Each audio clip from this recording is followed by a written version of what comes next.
भूर्भुवः स्वः तत्सवितुर्वरेण्यं भर्गो देवस्य धीमहि धियो यो नः प्रचोदयात्। ॐ सहनावतु सहनौ भुनक्तु सह वीर्यं करवावहै तेजस्विनावधीतमस्तु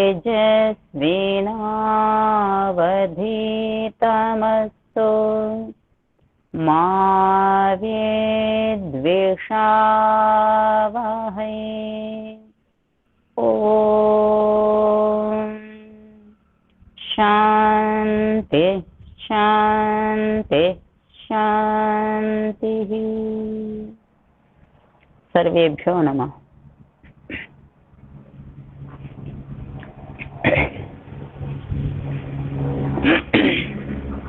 సామవేద స్వాధ్యాయంలో మనము 50 మరియు 51 మంత్రంలో తెలుసుకున్నదేమనగా పరమాత్మ యొక్క నివాసం. 50 మంత్రంలో పరమాత్మ యొక్క నివాసము ఎవరిలో కలుగుతుంది అనేది, అనగా పరమాత్మ ఎవరిలో నివసిస్తాడు అనేది దానికి సమాధానము, ఎవరైతే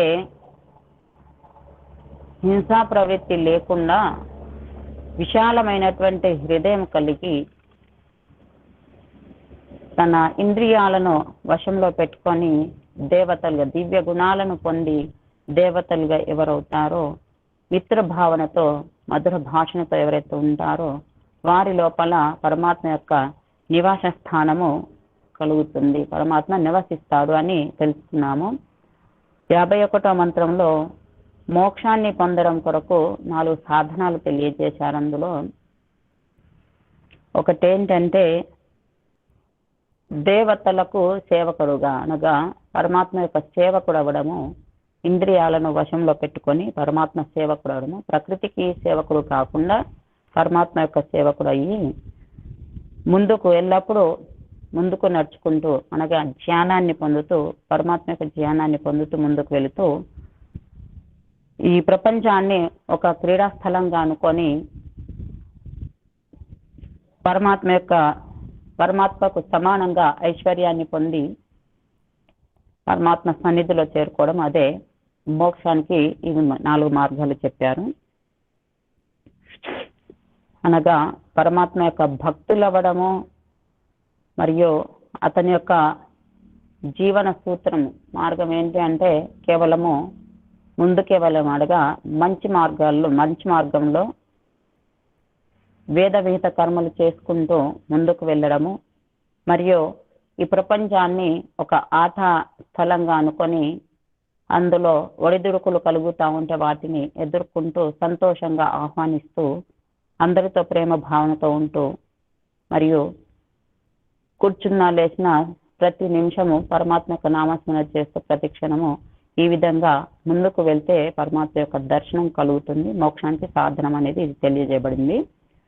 ఇక ముందు మంత్రంలో ఈ మానవ దేహంతోనే మనము పరమాత్మను పొందగలుగుతాము అనేది తెలియజేయబడుతుంది. ఈ మంత్రం యొక్క ఋషి మేధాతిథి, మేధ్యాతిథి. దేవత ఇంద్ర, ఛంద బృహతి, స్వర మధ్యమ.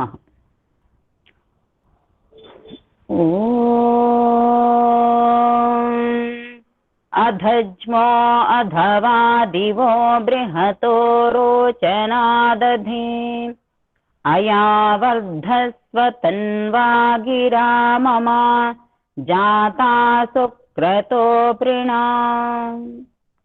అధజ్మః అధ వా దివః బృహతః రోచనాత్ అధి.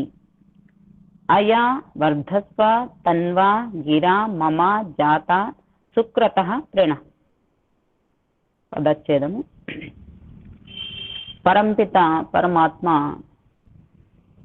తన పుత్రుడైనటువంటి జీవునితో ఏమంటున్నాడంటే, జాత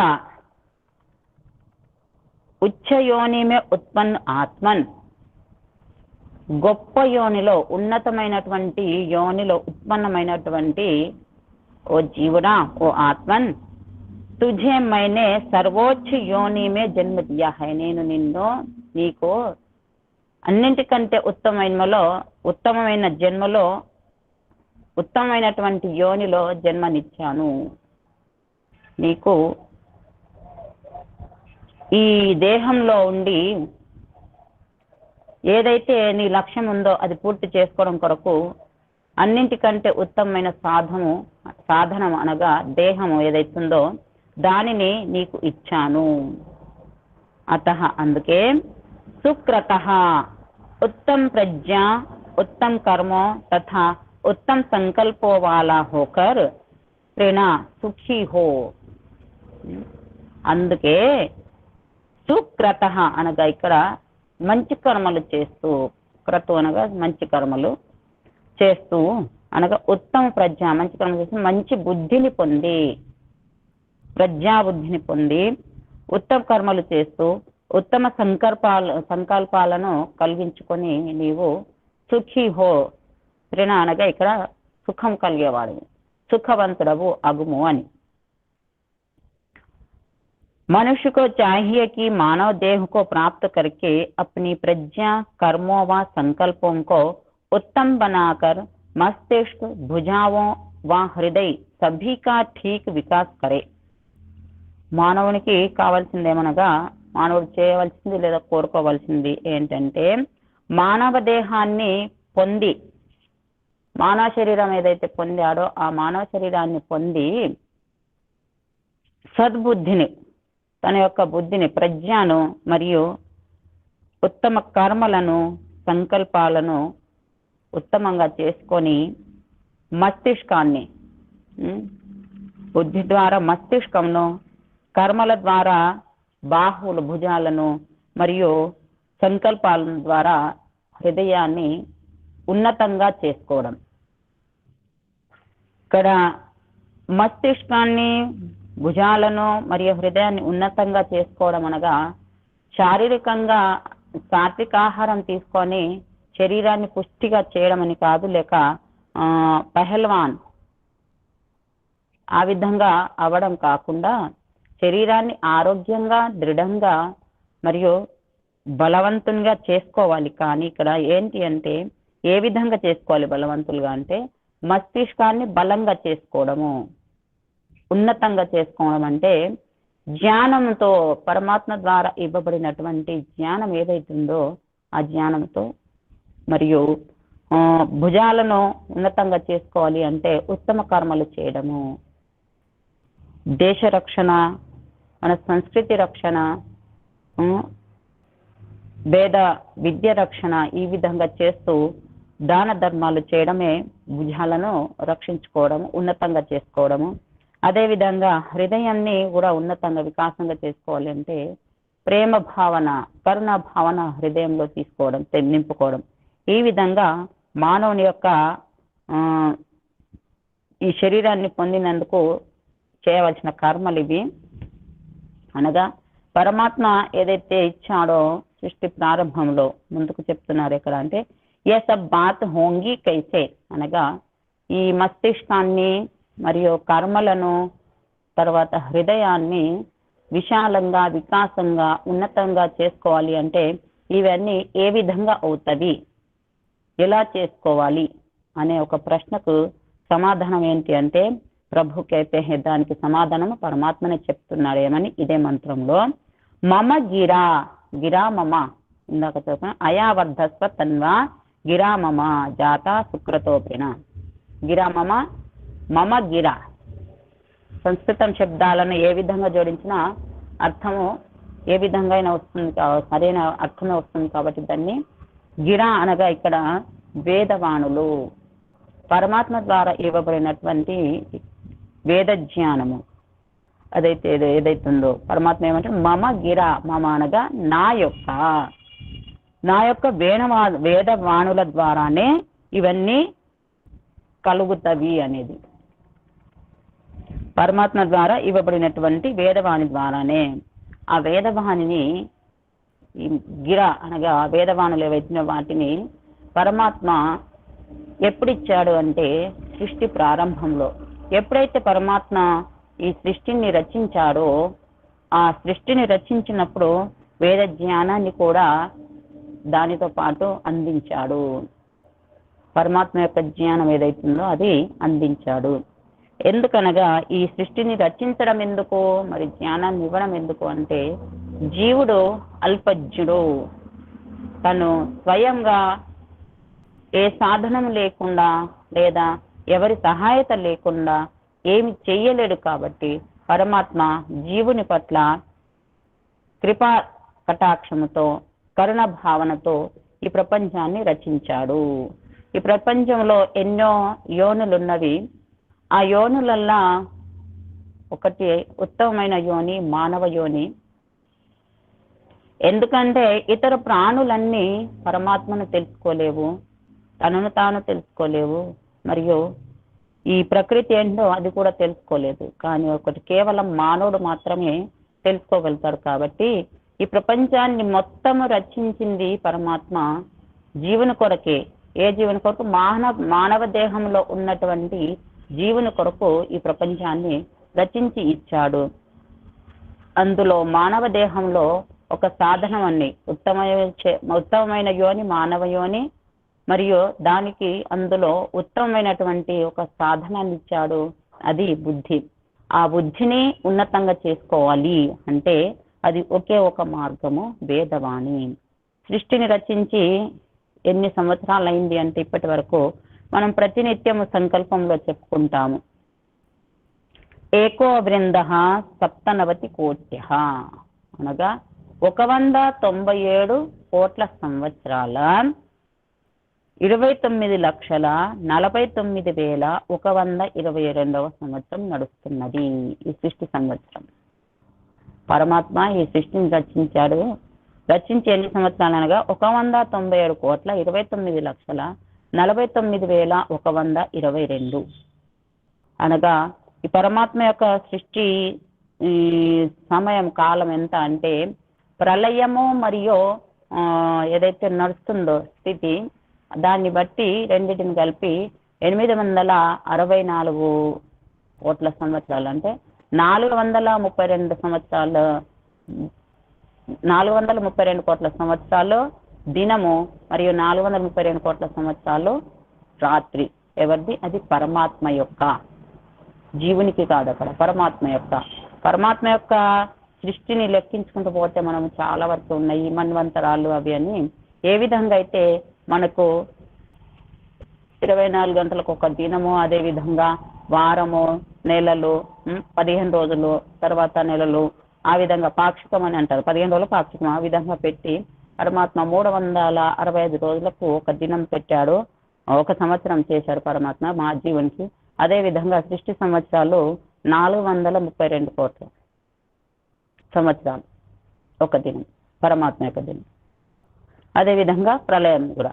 ఈ విధంగా చూస్తే పరమాత్మ యొక్క దినం ఇప్పుడు నడుస్తుంది ఏంటి అంటే 1,429,29,49,122వ సంవత్సరము నడుస్తున్నది ఇప్పుడు. అందులో కలియుగం సంవత్సరం ఏమిటా అంటే ఈ 4 యుగాలు కలిసి ఒక చతుర్యుగం అంటారు. ఈ విధంగా యుగాల యొక్క లెక్కతోని పరమాత్మ యొక్క సంవత్సరం నడుస్తుంది. అందులో కలియుగము 5,122, తర్వాత విక్రమ సంవత్సరము 2078వ సంవత్సరము, దయానందాబ్దము 198. ఈ సృష్టి యొక్క సంవత్సరాల యొక్క పూర్తిగా వివరణ కావాలి అంటే ఆచార్య ఉదయం గారు పిర్చర్ గురుకులము వారు రాశారు. ఒకటి ఏంటంటే నూతన సంవత్సరం ఉగాది అనేది ఒకటి పుస్తకం ఉన్నది. దాంట్లో మీకు పూర్తిగా వివరణ దొరుకుతుంది, అది చూడొచ్చు.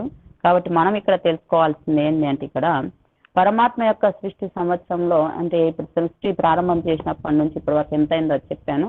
అది అందులో పరమాత్మ ఎప్పుడైతే సృష్టిని రచించాడో అప్పుడు మానవుని కొరకు వేద జ్ఞానాన్ని ఇచ్చారు. ఏ ఇతర ప్రాణులు కూడా అతని యొక్క జ్ఞానాన్ని పొందలేవు. కాబట్టి ఈ ఉత్తమమైనటువంటి సర్వోత్తమమైనటువంటి కేవలం ఉత్తమం కాదు, మానవ శరీరం ఎలాంటిదంటే అన్నింటికంటే ఉత్తమమైన శరీరం. కాబట్టి ఆ శరీరంలో అతని యొక్క మస్తిష్కాన్ని, భుజాలను మరియు హృదయాన్ని వికాసము విశాలంగా లేదా ఉన్నతంగా చేసుకోవాలి అంటే ఏం చేయాలంటే వేదాలను చదవాలి, వేద విద్యను అభ్యసించాలి. ఎందుకు అంటే పరమాత్మ ఏం చెప్పారు, నా వాణి ద్వారానే వీటి అన్నిటి యొక్క ఉన్నతి జరుగుతుంది అని. కాబట్టి పరమాత్మ ద్వారా ఇవ్వబడినటువంటి సృష్టి ప్రారంభంలో వేదజ్ఞానం ఏదైతుందో అది మానవుల యొక్క సర్వహితకారి, అన్నింటికీ హితకారి హితం చేసేది, అన్నింటినీ బాగా చేసేది ఒక వేద విద్యనే. కాబట్టి ఇసి మానవ కళ్యాణ్ इसी से మానవ కళ్యాణ్ సంభవ్ హై. కిస్సే వేదవాణితోనే, వేదవాణి ద్వారానే మానవుని యొక్క కళ్యాణము లేదా మానవుని యొక్క సుఖము, శాంతి లేదా మోక్షము అనేది ఇందులోనే కలుగుతుంది. మానవుని యొక్క శుభం కలగాలి, మంచి కలగాలి అంటే ఈ వేదవాణి ద్వారానే మానవ యోనిలోనే కలుగుతుంది. కాబట్టి ఆ మానవ యోనిని ఉత్తమమైనటువంటి యోని కాబట్టి మళ్ళీ మళ్ళీ దొరకాలి అంటే అది మనము మళ్ళీ ఎన్నో కర్మలు చేసుకుంటూ ఎన్నో జన్మలు ఎత్తుతూ మళ్ళీ మళ్ళీ తిరిగి రావాల్సి వస్తుంది. కాబట్టి ఈ ఉత్తమమైన యోని ఎప్పుడైతే మనకు లభించిందో దానిని వదలకుండా, ఇంతకుముందు మంత్రాల్లో చెప్పుకున్నాం కదా, యాత్ర కొరకు రథాన్ని, ఆ విధంగా పరమాత్మ యాత్ర కొరకు రథాన్ని మనకి ఇచ్చాడు. యాత్రలో వెళ్తే మనము సమయాన్ని వ్యర్థం చేయకుండా పరమాత్మ దర్శనం చేసుకుంటామని చెప్పి మనం వెళ్తూ ఉంటాము ఇక్కడక్కడ.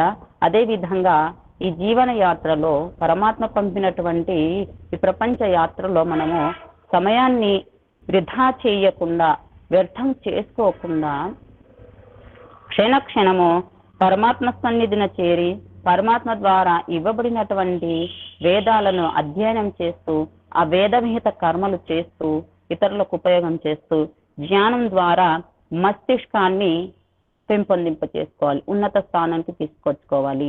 జ్ఞానాన్ని మస్తిష్కంలో నింపుకొని మస్తిష్కంలో ఉన్నతంగా చేసుకొని అందులో నింపుకున్నటువంటి జ్ఞానం ఏదైతుందో అది మన వరకే ఉంచుకోకుండా ఇంకా ఇతర మానవులకు కూడా అందజేస్తూ వెళ్ళడమే అది ఉన్నతమని చెప్పబడుతుంది. అదే విధంగా భుజాలను ఉన్నతంగా చేసుకోవడం అంటే ఏ విద్యనైతే మనము తీసుకున్నామో పరమాత్మ యొక్క విద్యను పొందిన తర్వాత దానిని ఉత్తమ కర్మలకు ఉపయోగించడం, ఇతరులకు ఇవ్వడమే కాకుండా ఉత్తమ కర్మలు ఏవైతున్నాయో ఉన్నత స్థానానికి యజ్ఞ యాగాదులు, ధర్మ కార్యాలు వాటిని చేయడము, మరియు హృదయాన్ని విశాలంగా చేసుకోవడం అనగా ప్రతి ప్రాణి పట్ల కరుణా భావన, ఈర్ష్యాద్వేషము, కోపము అవన్నీ మొదలైనటువంటి ఏవైతే ఉన్నాయో వాటిని ఆసుర ప్రవృత్తులను దూరం చేసుకొని హృదయాన్ని వికాసంగా చేసుకోవడము ఈ విధంగా వేదం ద్వారానే జరుగుతుంది. కాబట్టి దీని ద్వారా నా యొక్క వాణి ద్వారా మీరు ఉన్నత స్థానానికి వెళ్ళండి అని చెప్పి ప్రభు ఏమంటున్నారు. ప్రభు कहते हैं कि इस వేద జ్ఞానకో అప్నాకర్, ఈ వేద జ్ఞానాన్ని తనదిగా చేసుకొని అయా తన్వా, తన్వా అనగా ఇక్కడ శరీరం, అయా తన్వా తృతీయ విభక్తి ఏకవచనం, ఈ శరీరం ద్వారా అనగా ఇసే శరీరం, ఈ శరీరంతోనే, ఈ శరీరం ద్వారానే అయా తన్వా ఈ మానవ దేహంతోనే వర్ధస్వ, నీవు వృద్ధి చెందు, తూ వృద్ధికో ప్రాప్తు హో, నీవు వృద్ధి చెందు. ఏ విధంగా మస్తిష్కం ద్వారా, భుజాల ద్వారా మరియు హృదయం ద్వారా వృద్ధి చెందు అనగా వేద విద్య ద్వారా వీటన్నింటినీ వృద్ధి చేసుకో, పెంపు చేసుకో. ఆగే బడు ఔర్ మోక్షమే అవస్థితు హో, ఈ విధంగా ఆ మూడింటిని వృద్ధి చేస్తూ పెంపు చేసుకుంటూ ముందుకు వెళ్ళి మోక్షాన్ని పొందు, మోక్షం యొక్క ఆనందాన్ని పొందు, అందులో లీనమైపో. ఇస్ మానవ దేహ సే హీ మనుష్య మోక్ష తక్ పహుంచ సక్తా హై, ఈ మానవ దేహంతోనే మానవుడు మోక్షం వరకు వెళ్ళగలుగుతాడు, ఏ శరీరంతో కాదు. కాబట్టి మానవ శరీరంలో ఉన్నప్పుడు పరమాత్మ ద్వారా ఇవ్వబడినటువంటి వేద వాణులను అధ్యయనం చేసుకో. अन्य पशु पक्षियों के शरीर से यहाँ पहुंचने में समर्थ नहीं. మానవ దేహం తప్ప ఇతర పశు పక్షులు ఏవైతున్నాయో ఆ యోనులలో మోక్షాన్ని పొందే అంటే మోక్షం వరకు చేరుకునే అవకాశము ఆ యోనులలో లేదు. కాబట్టి మానవ దేహాన్ని సార్థకం చేసుకుంటూ పరమాత్మ ద్వారా ఇవ్వబడినటువంటి దేహం ఏదైతుందో దాన్ని సార్థకం చేసుకుంటూ అతన్ని గౌరవిస్తూ ముందుకు వెళ్తూ ఉండు. ముందుకు వెళ్ళడం ఎక్కడికి? మనిషికి ఆగే బడినా హై, మానవునికి ముందుకు వెళ్ళడం ఉంది. ఎక్కడికి వెళ్ళాలి? ముందుకు వెళ్తా ఉండు. మరి ఎక్కడికి ముందుకు అనగా పరంతు కహా, ఎక్కడికి అనగా అధజ్మా. అధజ్మా అనగా ఇక్కడ పృథ్వీ సే ఊపర్, భూమి నుంచి ఉన్నత స్థానానికి అనగా अधवा दिवह और अंतरिक्ष ऊपर तथा ब्रेता इस विशाल गोचनाथ देदीप्यमान द्युलोक से अधि ऊपर. హృదయ స్థానంలో కరుణ ప్రేమ భావన నింపుకొని వికాసవంతుడయ్యి అక్కడనే ఉండిపోకుండా భుజాల ద్వారా ఇతరులకు ఉపకారం చేస్తూ ఇంకా మస్తిష్కంతో జ్ఞానాన్ని కూడా అందజేస్తూ ఇంకా ఉన్నత స్థానానికి వెళ్ళడం. ఈ విధంగా అన్నమాట. అధజ్మనగా పృథ్వీ చౌపారు, భూమిపై నుంచి కూడా ఉన్నత స్థానానికి. అధవా ఆర్ అంతరిక్ష ఊపర్, ఇంకా భూమిపై నుంచి ఎక్కడికి? అంతరిక్షం వరకు. అంతరిక్షం నుంచి ఇంకా కూడా దానికంటే కూడా ఉన్నత స్థానానికి. బృహత ఇస్ విశాల్ రోచనాథ్ దేదీప్యమాన్ ద్యులోక్ సే, అంతరిక్షం నుంచి కూడా ఇంకా ఊపరికి పైకి. यदि हम सारा समय केवल स्वास्थ्य निर्माण में समाप्त कर देते हैं तो हम पृथ्वी लोक से ऊपर नहीं होते. ఒకవేళ మనము ఈ శరీరాన్ని ఆరోగ్యంగా ఉంచుకోవడం కొరకు దానికి దేహశుద్ధి చేయడము, భోజనాన్ని ఇవ్వడము, ఈ విధంగా మనము దానికి సేవ చేస్తూ ఉంటే దానినే మనము ఉన్నత స్థానానికి తీసుకురావడానికి వెళ్తూ ఉంటే మనము పృథ్వీ లోకంలోనే ఉన్నట్లు. కాబట్టి ఏం చేయాలి? దేహాన్ని శుద్ధి చేసుకుంటూ దానికి తగిన విధంగా ఆహారాన్ని ఇస్తూ పుష్టిగా ఉంచుతూ కూడా ఇంకా ఉన్నత స్థానానికి వెళ్ళాలి. ఎక్కడికి మరి? अंतरिक्ष लोकम. अंतरिक्ष लोकम यदि हम द्वेषादि की भावना को दूर कर हृदय के परिमार्जन में लगे रहते हैं तो हम अंतरिक्ष लोक में ही स्थित है. ఒకవేళ శరీరాన్ని పుష్టి చేసుకుంటూ ఇంకా ఏం చేశాము అంటే ఆసర ప్రవృత్తులు ఏవైతున్నాయి కామక్రోధ లోభాలు వాటిని దూరం చేసుకుంటూ, ఈర్ష్యాద్వేషాలు ఏవైతున్నాయి వాటిని దూరం చేసుకుంటూ హృదయాన్ని మనము అక్కడ శుద్ధి చేసుకుంటూ కూర్చుంటే ఏంటి అంటే అక్కడ మనము ఇంకా అంతరిక్ష లోకంలోనే ఉన్నట్టు. కాబట్టి దాని నుంచి కూడా ఇంకా ఉన్నత స్థానానికి వెళ్ళాలి. అనగా ఏం చేయాలి? इससे भी ऊपर उठकर हमें अपने मस्तिष्क रूप द्युलोक को ज्ञान की ज्योति से ज्योतिर्मय करना है. దేని నుంచి కూడా అనగా శరీరాన్ని ఉన్నతంగా చేసుకుంటూ ఆరోగ్యంగా చేసుకుంటూ మరియు హృదయాన్ని కూడా పవిత్రంగా చేసుకుంటూ ద్యులోకంలో ఎక్కడ అంటే మస్తిష్క లోకంలో జ్ఞాన జ్యోతి ద్వారా మస్తిష్కాన్ని ఉన్నతంగా చేసుకోవాలంటే జ్యోతిర్మయం చేసుకోవాలి. కానీ ఇంకక్కడనే కాదు మరి ఉండిపోవడం. పార్థివ శరీరం అనగా పృథ్వీ నుంచి అనగా ఇక్కడ శరీరం నుంచి ఉన్నత స్థానానికి అనగా హృదయ లోకానికి వెళ్ళే అంతరిక్ష లోకానికి, మరి అక్కడి నుంచి కూడా ఇంకా అక్కడే ఉండిపోకుండా ద్యులోకం అనగా మస్తిష్క లోకం అంటే అక్కడ జ్ఞానాన్ని నింపుకోవడము.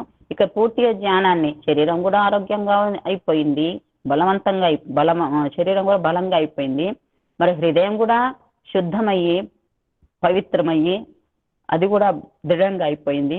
ఆ తర్వాత మస్తిష్కం కూడా జ్ఞానం ద్వారా పూర్తిగా జ్యోతిర్మయ ప్రకాశం జ్ఞాన జ్యోతి ద్వారా ప్రకాశింపబడింది. అక్కడే ఆగిపోవడమా? ఇంకా అక్కడ కూడా కాదు, ఇంకా వెళ్ళాలి, ముందుకు వెళ్తూనే ఉండాలి. ఇంకా ఎక్కడికి వెళ్ళాలి మరి అంటే परंतु यहाँ भी रुक तो नहीं जाना, यहाँ ज्ञान भी तो सात्विक बंधन ही है. ఈ జ్ఞానం ఏదైతే ఉందో మస్తిష్కంలో మనము పరమాత్మ యొక్క విద్యను ఏదైతే నింపుకున్నామో జ్ఞానాన్ని, అది కూడా సాత్విక బంధనమే. కాబట్టి అందులోనే మనము నిలిచిపోకుండా ఉండి ఇసుసే భీ ఊపర్ ఉఠ్కర్, దీని నుంచి కూడా ఇంకా పైకి వెళ్ళి హమే స్వయం దేదీప్యమాన్ జ్యోతికో, మనము స్వయంగా దేదీప్యమానమైనటువంటి జ్యోతి పరబ్రహ్మ పరమాత్మను పొందడము, అది చేయాలి. అక్కడి వరకు మనము వెళ్తూనే ఉండాలి, ఆగకుండా. కాబట్టి ఆత్మ అని ఎందుకంటారు అంటే అత సాతత్య గమనే అనే ధాతువుతోని ఆత్మ శబ్దము నిర్మితమవుతుంది. ఇక్కడ సాతత్య గమనం అంటే నిరంతరము నడుస్తూనే ఉండడం, నిరంతరము ముందుకు సాగుతూనే ఉండడం అన్నమాట ఆత్మ యొక్క పని. ఎక్కడి వరకు సాగాలి అంటే సాగడం, ఇక్కడ ముందుకు వెళ్ళడం అంటే ఉత్తమ కర్మలు చేస్తూ శరీరాన్ని ఉత్తమంగా తయారు చేసుకొని, హృదయాన్ని పవిత్రంగా చేసుకొని, మస్తిష్కము జ్ఞానంతో నింపుకొని జ్యోతిర్మయం చేసుకొని పరబ్రహ్మ వరకు చేరుకోవడము. ఎక్కడి వరకు అనగా పరమాత్మ వరకు మనం చేరుకునే వరకు దానికి నిలవడం అనేది ఉండదు, గమనము నడుస్తుంది, గమనం చేస్తూనే ఉంటుంది. కాబట్టి అందుకే ఆత్మకు ఆత్మ అని పేరు. ఎల్లప్పుడూ గమనం చేసేది, ముందుకు వెళ్ళేది, వెళ్ళి ఎక్కడ ఆగేదంటే పరమాత్మ యొక్క ఆనందంలోనే. కాబట్టి అక్కడి వరకు వెళ్ళే వరకు, ఆ ఆనందాన్ని పొందే వరకు మనము నిరంతరము గమనం చేస్తూనే ఉండాలి. కాబట్టి పరమాత్మ యొక్క విద్య ద్వారా ఎలా గమనం చేయాలి? అజ్ఞానపూర్వకంగా కాకుండా జ్ఞానపూర్వకంగా గమనం చేయడము, అది పరమాత్మ యొక్క వేదవాణుల ద్వారానే అవుతుంది. కాబట్టి ఎప్పుడైతే ఆత్మ నిరంతరము జ్ఞాన ప్రాప్తి కొరకు ఆరోగ్యంగా ఉంచుకోవడము, హృదయాన్ని విశాలంగా చేసుకొని జ్ఞానాన్ని పొందడం కొరకు మరియు పరమాత్మను పొందడం కొరకు నిరంతరము పయనం చేస్తూ ఉంటుందో అప్పుడు ఏమవుతుందంటే జ్ఞానం వరకు వెళ్ళడం, గమనం చేయడం ఏంది, అప్పుడు మేధాతిథి అనబడుతుంది. అంటే శరీరాన్ని ఉన్నతంగా చేసుకొని ఆ శరీరం ద్వారా ఇతరులకు ఉపకారం చేయడము, హృదయాన్ని కూడా పవిత్రంగా చేసుకొని ఆ హృదయం ద్వారా ఇతరులకు కరుణ దయ చూపెట్టడము, మస్తిష్కాన్ని జ్యోతిర్మయంగా చేసుకొని జ్ఞానపరంగా నింపుకొని ఆ జ్ఞానాన్ని ఇతరులకు కూడా అందించడము, ఆ విధంగా చేస్తూ ఉండడము ఏదైతుందో అది మేధాతిథి అనబడుతుంది. ఇంకా అక్కడే ఆగిపోకుండా ఉండి ఎక్కడి వరకు బ్రహ్మ వరకు చేరుకొని మనము వెళ్ళడము, మనతో పాటు మనతో ఉన్న వాళ్ళని అనగా ఇతర మానవ దేహంలో ఉన్న వారిని కూడా తీసుకెళ్ళడానికి ప్రయత్నం చేయడము, మనము అక్కడికి పరమాత్మ వరకు చేరుకొని బ్రహ్మలోకం వరకు చేరుకుంటే అప్పుడేమనబడుతుంది అంటే మేధ్యాతిథి అనబడుతుంది. కాబట్టి మనము మేధ్యాతిథులము కావాలి అంటే మనం నిరంతరము పయనం చేస్తూనే ఉండాలి, ఆగకుండా, అలసిపోకుండా, ఆగకుండా, ఎక్కడ నిలవకుండా. అనగా ఈ ప్రపంచంలో ప్రకృతి మాయలో పడి ఎక్కడ నిలవకుండా మనము నిరంతరము పరమాత్మ యొక్క జ్ఞానాన్ని పొందుతూ ముందుకు నడుస్తూ ఉండాలి. అందుకే జీవాత్మను ఆత్మ అని ఎందుకంటారంటే అందుకే నిరంతరము గమనం చేసేవాడు. కాబట్టి మనము ఆ విధంగా గమనం చేస్తూ మేధ్యాతిథులము అవ్వాలి. ఈ మంత్రం యొక్క సారం ఏంటంటే वेदवाणी को अपनाकर हम इस मानव देह में आगे बढ़े और मोक्ष सुख में अवस्थित हो. వేదవాణిని తనదిగా చేసుకొని అనగా వేద విద్యనే మానవుని యొక్క విద్య ఏది అంటే విద్యను చదవడం అనగా అధ్యయనం చేయడం మానవుని వేదాలే. ఆ వేదాలను ఎప్పుడైతే అధ్యయనం చేస్తాడో అసలైన మార్గం అప్పుడు అతనికి కనబడుతుంది. కాబట్టి ఆ మార్గం గుండా ఎక్కడికి బ్రహ్మలోకానికి మోక్ష సుఖాన్ని పొందుతాడు. కాబట్టి అతని యొక్క కర్తవ్యం ఏంటి, వేదవాణులను తనదిగా చేసుకొని మోక్షాన్ని పొందడము, మోక్ష సుఖాన్ని పొందడము. ఈ విధంగా ఈ మంత్రం ద్వారా ఆత్మ యొక్క గమనం ఏంటో తెలియజేశారు. ఈ మానవ దేహంతోనే పరమాత్మ యొక్క సాక్షాత్కారము లేదా మోక్ష సుఖాన్ని పొందగలుగుతాం. కాబట్టి ఈ విధంగా ఈ మంత్రంలో చెప్పబడినట్లు మనము ప్రయత్నం చేస్తూ ఉండాలి, ముందుకు సాగుతూనే ఉండాలి. 53వ మంత్రము. ఆ మంత్రం యొక్క ఋషి విశ్వామిత్ర, దేవత అగ్ని, ఛందః బృహతి, స్వరః మధ్యమః. ఈ మంత్రం యొక్క సారం ఏంటంటే ఆగే జాకర్ లౌట్ పడినా ఠీక్ నహి, ముందుకు వెళ్ళి వెను తిరగడము మంచిది కాదు. అత సాతత్య గమనే కదా ఆత్మ యొక్క గమనం ఏంటి, ఎల్లప్పుడు ముందుకే వెళ్ళడము, ముందుకు సాగిపోతూనే ఉండడము. కాబట్టి ముందుకు వెళ్ళి మళ్ళీ వెను తిరగడము మంచిది కాదు అని ఈ మంత్రంలో తెలియజేయబడుతుంది. ముందుకు వెళ్ళడం అనేది ఇంతకు ముందు మంత్రంలో తెలుసుకున్నాం కదా, ఆ విధంగా అక్కడి వరకు వెళ్ళి మళ్ళీ ఈ ప్రాకృతిక బంధనంలోకి రావడము మంచిది కాదు అనేది ఈ మంత్రం యొక్క సారము. ఓం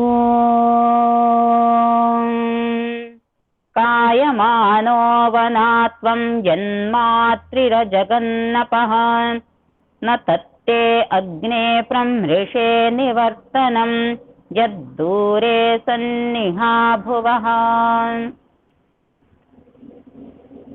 కాయమానః వన త్వం యత్ మాత్రిః అజగన్ అపః న తత్తే అగ్నే ప్రమృషే నివర్తనం యత్ दूरे సన్ ఇహ ఆభువః. ప్రభు कहते हैं कि ప్రభు చెప్పుచున్నాడు, పరమాత్మ బోధిస్తున్నాడు ఏమనగా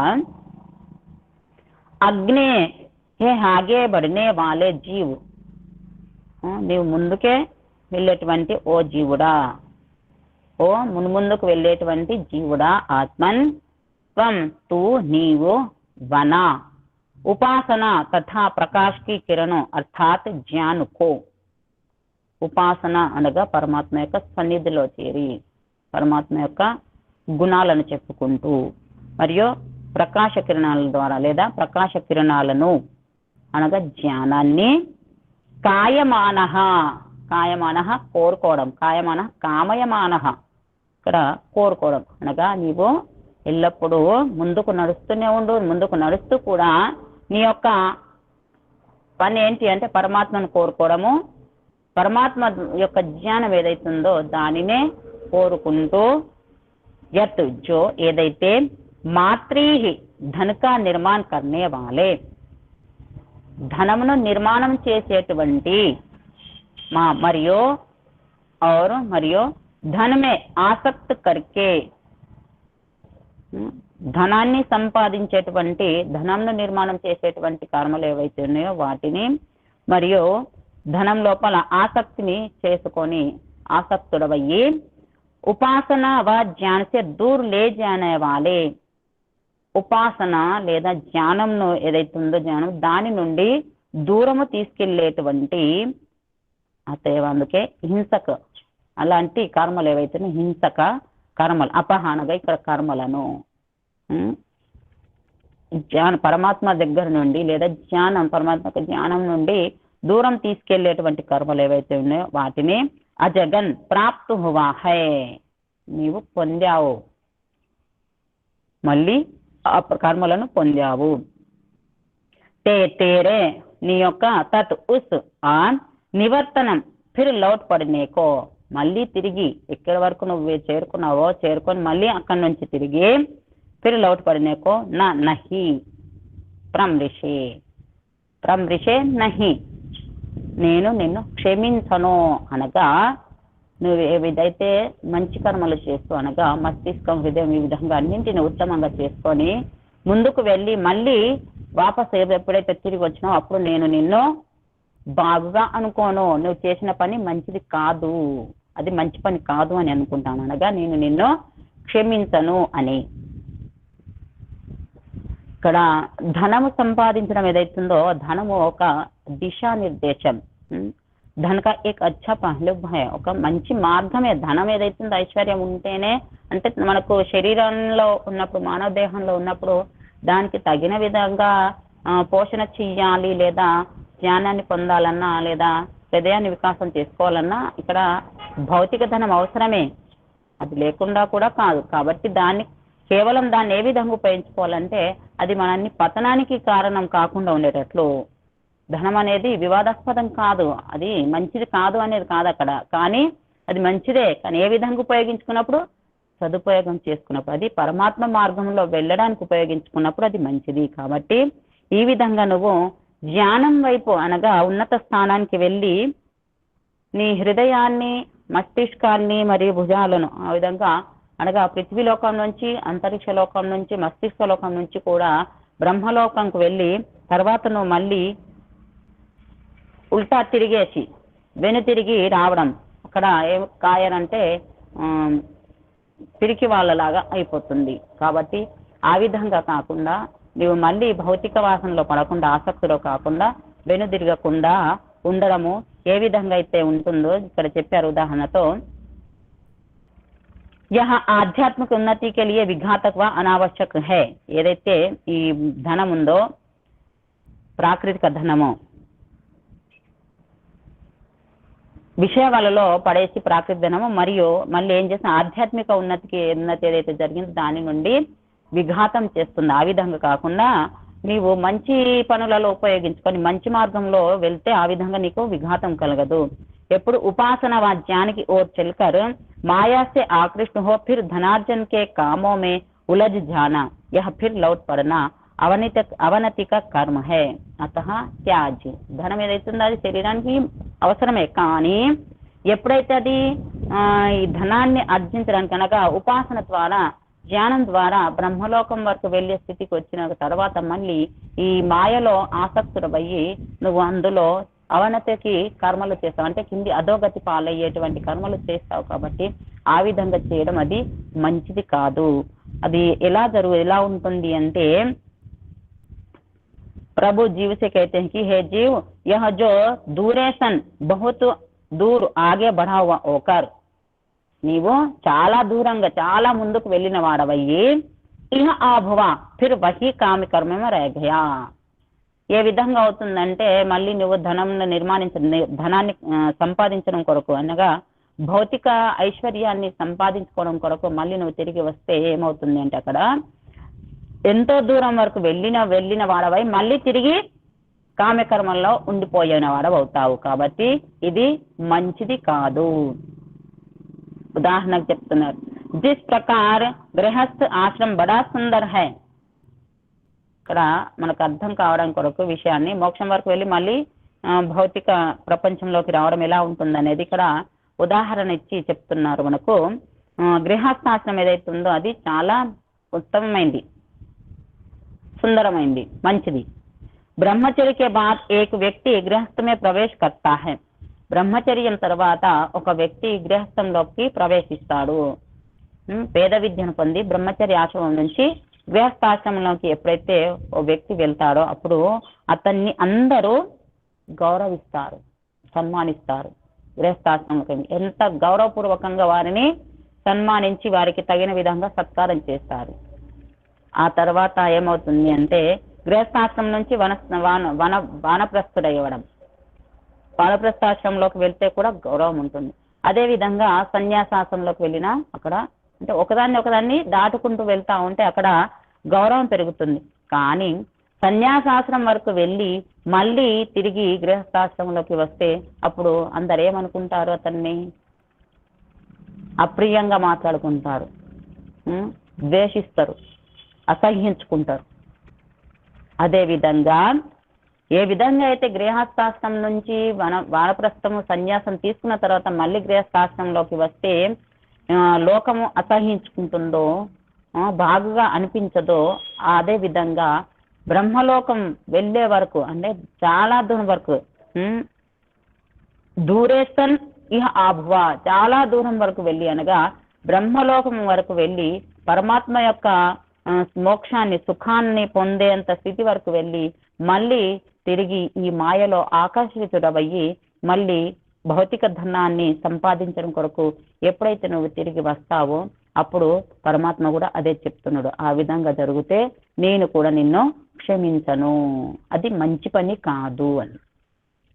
కాబట్టి ఈ మంత్రం యొక్క సారం ఏంటి? నీవు ఎల్లప్పుడూ ముందుకే వెళ్తా ఉండు బ్రహ్మలోకం వరకు. మానవ దేహం లభించిందే అందుకు.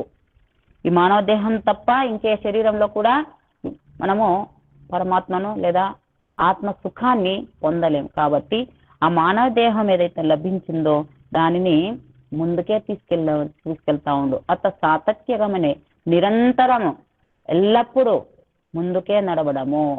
ఎటు ముందుకు? పరమాత్మ వైపుకే, బ్రహ్మలోకం వరకే వెళ్తూ నీవు బ్రహ్మకు లోకానికి సంబంధించినటువంటి కర్మలు చేస్తూ వెళ్ళు. ఎప్పుడైతే మాయలో ఆకర్షితుడవుతావో, మాయకు ఆకర్షితమైనగా ప్రాకృతికంగా లేదా ఈ శరీరాల పట్ల ఆకర్షితుడవయ్యి ఎప్పుడైతే అధోగతి పాలవడానికి వెళ్తావో ఆ సమయంలో ఒక్కసారి ఆలోచించుకొని చూడాలి, వెనుదిరిగి చూడాలి. మనము ముందుకు వెళ్తా ఉన్నాము, మరి ఎక్కడ వెళ్తున్నా? సరైన మార్గంలో వెళ్తున్నామా, మళ్ళీ అధోగతి పాలవుతున్నామా అనగా అక్కడ. అందుకే మనకు ప్రతి నిత్యము ఆత్మనిరీక్షణ చేసుకోవాలని చెప్పారు.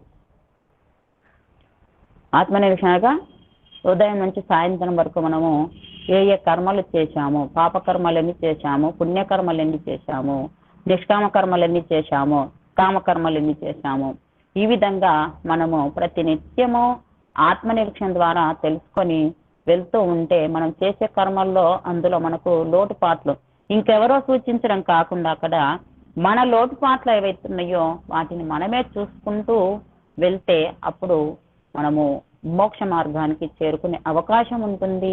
అధోగతి పాలు అవ్వకుండా ఉంటాము, మాయలో పడకుండా ఉంటాం. కాబట్టి ఈ ఇంద్రియాలు అనేటివి ఎలాంటివి అంటే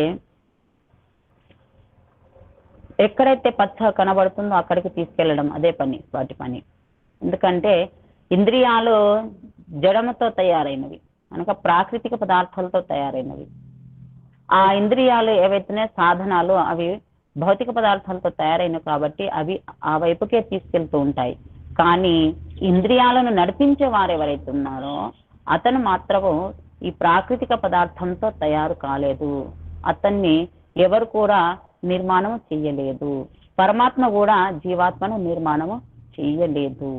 ఎందుకనగా అది ఒకవేళ నిర్మాణము చేస్తే ఏమవుతుంది అంటే అది వస్తువు జడ వస్తువుతోనే తయారు చేయొచ్చు, లేదా ఏదైతే నిర్మాణం జరిగిందో ఏదైతే ఉత్పన్నం అవుతుందో అది నాశనం అవుతుంది, అది ఉండదు.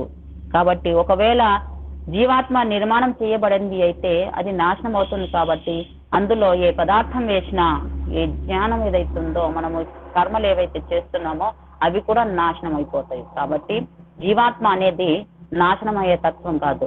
సత్ చిత్ ఆనంద్ భూ భువ స్వహ, మనం ప్రతినిత్యము సంధ్యా మంత్రాల్లో చదువుతాం. అదేవిధంగా గాయత్రి మంత్రంలో కూడా ఉండే ముందుగా భూ భువ స్వహ, సత్ చిత్ ఆనంద్ అనగా పరమాత్మ సత్. సత్ అనగా ఎల్లప్పుడూ ఉండేది, ఒకసారి ఉంటుంది ఒకసారి ఉండదు అనేది కాకుండా ఎల్లప్పుడూ ఉండేది ఏదైతుందో అది సత్ అనబడుతుంది. చిత్ అనగా ఇక్కడ చేతనం, చేతన తత్వము. ఆనందం, ఆనందమగా ఇక్కడ మనకు సుఖం ఏదైతుందో అది. ఈ మూడు తత్వాలు ఏవైతున్నాయో సత్ అనగా ఎల్లప్పుడు ఉండేది, ఈ ఎల్లప్పుడు పరమాత్మ ఉంటాడు, అదే విధంగా జీవాత్మ కూడా ఎల్లప్పుడూ ఉంటాడు. అదే విధంగా ఈ ప్రపంచానికి మూల కారణమైనటువంటి ఏదైతే ప్రకృతి మనం చూస్తున్నామో, మనం ప్రకృతి అనుకునేది ఏదైతే ఉందో దాన్ని వికృతి అంటారు.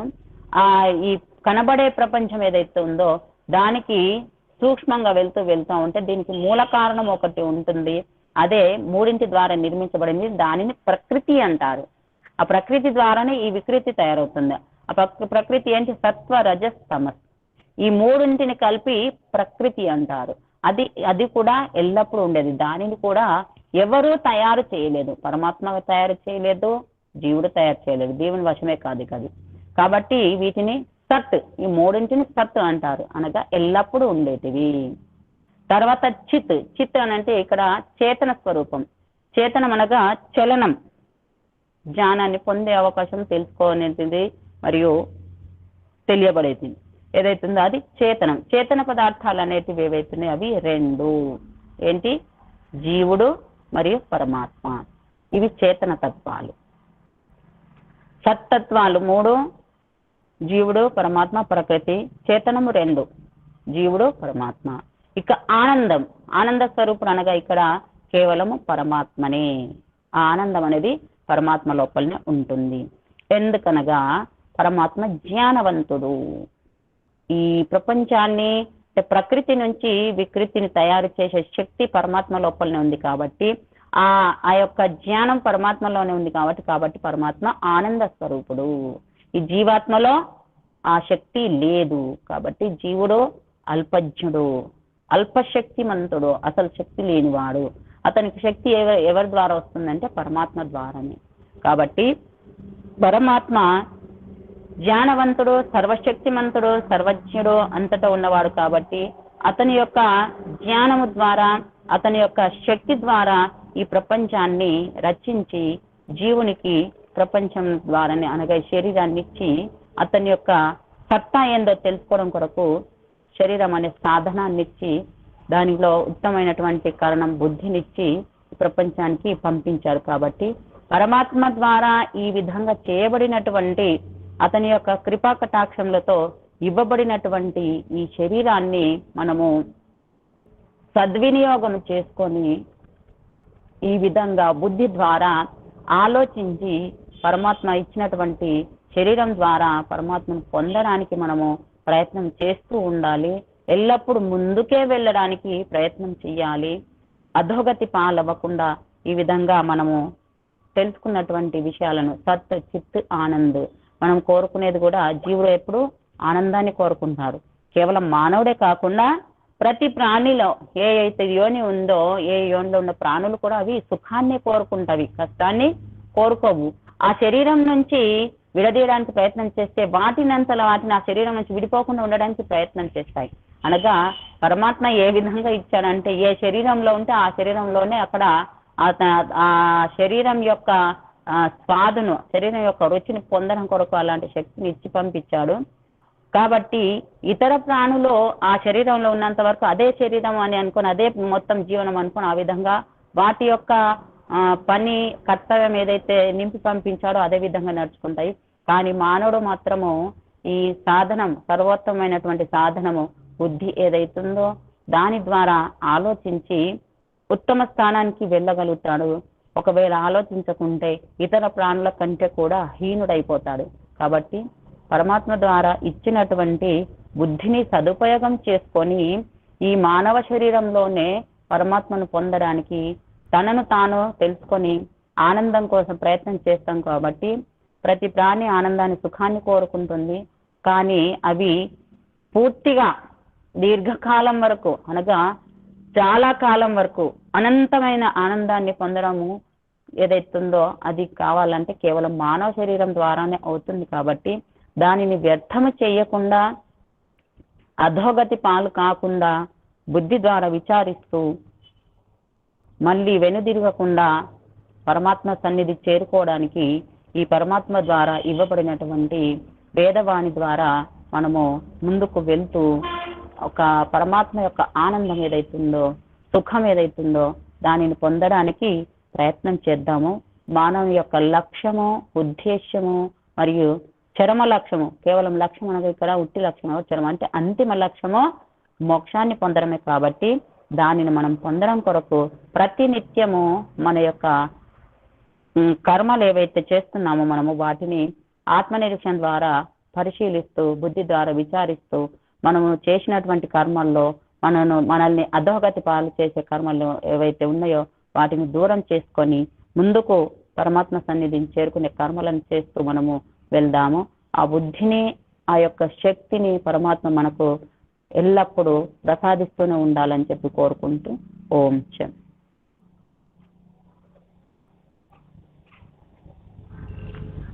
నమస్తే మాతాజీ. నమస్తే అండి. Record of